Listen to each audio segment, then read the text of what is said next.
Hello friends, मैं आशीष चौधरी, परिवर्तन IAS Bahraich. आज मैं आपको भारतीय इतिहास की शुरुआत करूंगा। भारतीय इतिहास भाग 1। यहाँ से ही भारतीय इतिहास के जितने भी कालखंड रहे हैं उनके सभी भागों को मैं एक एक भाग में डिस्क्राइब करता जाऊंगा आप लोगों को।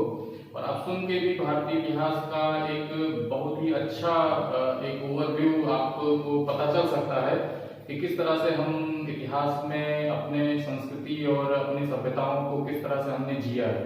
और ये बहुत जरूरी है आज के परिप्रेक्ष्य में। आज के क्या, किसी भी कालखंड के इतिहास को जानना बहुत ही आवश्यक है, क्योंकि इतिहास ही हमको अपनी संस्कृति के प्रति गौरवान्वित करता है।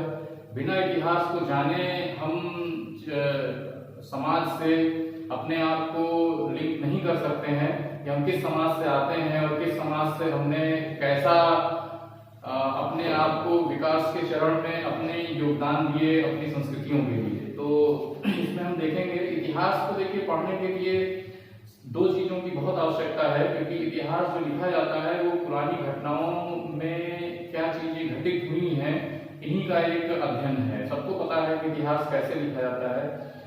अब इसमें देखिए दो चीजें बहुत ही आवश्यक तत्व हैं जिनसे इतिहास बनता है। एक तो जो स्रोत होते हैं, जो एविडेंस हैं जिनके आधार पर हम इतिहास लिखते हैं, और उन एविडेंसेस को दो भागों में बांटा गया है। एक तो जो भी लिखित साक्ष्य मिले हमको उस कालखंड के लिटरेरी एविडेंस कहलाते हैं, वो उनसे हमने चीजों को निकाला है। और वो दो तरह के लिटरेरी एविडेंस हो सकते हैं। साहित्यिक साक्ष्य हो सकते हैं जिनमें एक धार्मिक साहित्य हो सकते हैं, उनमें भी इतिहास की जानकारी मिलती है, तथा दूसरे ऐतिहासिक साक्ष्य हो सकते हैं जिनसे हमको जानकारी मिलती है। लेकिन कभी एक ऐसे भी कालखंड रहे हैं जब लोगों को लिखना पढ़ना ये सब चीजें नहीं आती थी, उनके पास लिपियां नहीं थी, उनका भी एक इतिहास है। और उनके इतिहास को हम जानते हैं वहां पर जो चीजें हमको पुरातात्विक रूप में मिली हैं, जिन चीजों का एक फिजिकल अस्तित्व है, एक फिजिकल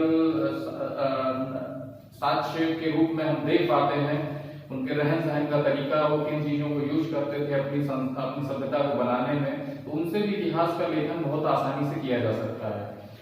इसी आधार पर इतिहास को तीन भागों में बांटा भी गया है। एक प्राग इतिहास है, एक आद्य इतिहास है और एक इतिहास है। जैसे प्राग इतिहास का मतलब जब कोई भी लिखित साक्ष्य नहीं पाए गए, हमने वहां उनके जीवन के बारे में हमने उन्हीं चीजों से जाना जो वो यूज करते थे, जिनका प्रयोग उन्होंने किया अपने जीवन शैली को बनाने में। और हम भाग्यवान हैं कि हमारे भारत में भी इस इतिहास के साक्ष्य पाए गए हैं प्राग इतिहास के रूप में, जिसको हम ज्यादातर पाषाण काल के रूप में जानते हैं या प्राग ऐतिहासिक काल के रूप में जानते हैं, जहां पर पत्थरों का ही यूज करके व्यक्ति अपनी जीवन शैली को जीता था। और इनको पहले इतिहासकारों ने दो भागों में बांटा, केवल पूरा पाषाण काल और जो है नव पाषाण काल। लेकिन बाद में इनके बीच का एक संक्रमण काल भी कुछ जगहों पर मिला, जिसको फिर मध्य पूरा पाषाण काल के नाम से भी जाना गया। पूरा पाषाण काल में ही आधुनिक मानव का अस्तित्व आया सामने, और उसने अपने जीवन शैली को बदलना शुरू किया, एक नई सभ्यता को जन्म देना शुरू किया। उसने अपने आप को ऑर्गेनाइज करना शुरू किया, और उस ऑर्गेनाइजेशन ने ही हिस्ट्री का विकास शुरू कर दिया कि किस प्रकार हम ऐतिहासिक रूप से विकास के चरण में हम आगे बढ़े। इस चीज को हमको देखने के लिए प्राग ऐतिहासिक काल में वहां से जो चीजें मिली, क्योंकि उनके पास कोई विकसित सभ्यता थी नहीं, वे ना तो कोई सामूहिक जीवन जी रहे थे, ना ही कोई उनके रूल्स रेगुलेशंस थे, ना ही कोई नियमों में बंधे हुए थे। एक विचरण, एक ऐसा जीवन जी रहे थे जिसमें कोई नियम कानून कुछ नहीं था। बस भय ने उनको सामूहिक कर दिया, बहुत ही चीजों से भय, जैसे प्राकृतिक चीजों से, प्राकृतिक आपदाओं से या जंगली जानवरों का भय, इन सब चीजों ने उनको सामूहिकता पर मजबूर किया। और जब वे सामूहिक हुए तो उन्होंने धीरे धीरे अपने नियम कानूनों को बनाना शुरू किया। और सबसे बड़ी चीज जो व्यक्ति के विकास में जो तीन भौतिक मूल चीजें हैं, रोटी कपड़ा और मकान जिनको हम बोलते हैं, यही तीन जरूरतों ने व्यक्ति की सभ्यताओं का विकास शुरू किया। और इन्हीं का अध्ययन ही हमको इतिहास का अध्ययन के रूप में हम जान पाते हैं कि किस प्रकार हमने अपने रहने की व्यवस्थाएं की, किस प्रकार हमने अपने भोजन की व्यवस्था की, और किस प्रकार हमने अपने वस्त्र और अन्य भौतिक सुख सुविधाओं की व्यवस्था की।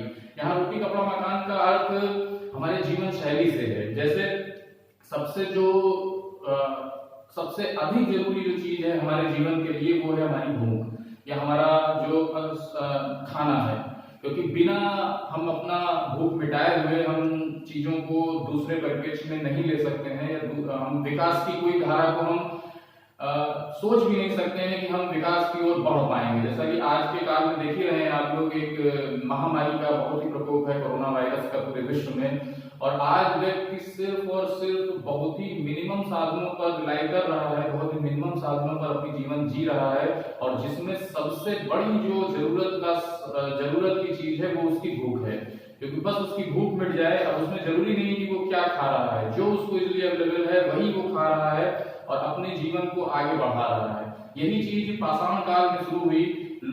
जो पाषाण काल के आधुनिक पुरुष हुए या जो आधुनिक महामानव कहलाए, जिनमें होमोसेपियंस का नाम आता है सबसे पहले, उन्होंने अपने भूख के लिए शिकार करना शुरू किया, और उस शिकार को करने के लिए उन्होंने पत्थरों का यूज किया और पत्थरों के औजारों का निर्माण किया। इसीलिए शायद हम उस काल को पाषाण काल के नाम से जानते हैं।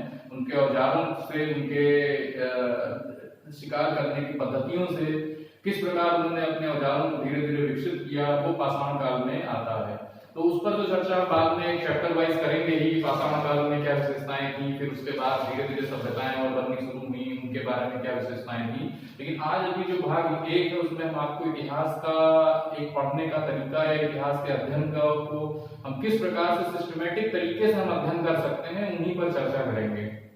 तो अभी जैसे हमने बताया कि प्राग इतिहास जिसमें कोई साक्ष्य हमको ऐसे नहीं मिले जिनको लिखित फॉर्म में किया गया हो, और जो चीजें उनके भौतिक अस्तित्व में मिली हमको, उन्हीं से हमने उनके बारे में जाना, उनके इतिहास को लिखा। तो ये प्राग इतिहास होता है जिसको हम एक बहुत ही प्राचीन इतिहास कह सकते हैं, विश्व के सबसे प्राचीन सभ्यताओं में इनको गिना जा सकता है। फिर उसके बाद देखिए आद्य इतिहास आया। वहां पर क्या हुआ, उन्होंने अपनी कम्युनिकेशन की लैंग्वेज को विकसित किया, भाषा विकसित की, अपनी लिपि विकसित की, एक दूसरे से कम्युनिकेट करने का माध्यम विकसित किया, और आज हम उनकी लिपि को उद्भवित नहीं कर पाए हैं, और इसीलिए उनके पास लिखित सामग्री थी, लेकिन हमने उनके बारे में भी जो अध्ययन या इतिहास बताया उनका, वो भी वहां की जो पुरातात्विक वस्तुएं थी उन्हीं से बताया, ना कि उनके लिखित सामग्री से बताया। हाँ, उस पर अभी भी कार्य चल रहा है। जिस दिन हमने उनकी लिपियों को उद्भवित कर लिया, उस दिन हमको शायद उस कालखंड का अलग ही इतिहास पता चले। और ये हमारे भारत के इतिहास में ये काल भी सम्मिलित है, जिसको हम सिंधु घाटी सभ्यता के नाम से जानते हैं या हड़प्पा सभ्यता के नाम से जानते हैं। और इनका इतिहास भी पुरातात्विक साक्ष्यों के आधार पर ही हमने लिखा है, किंतु ऐसा नहीं है कि उन सभ्यताओं में लिपियां नहीं थी या उन सभ्यताओं में उनके कोई लिखित पत्र या लिखित सामग्रियां नहीं थी।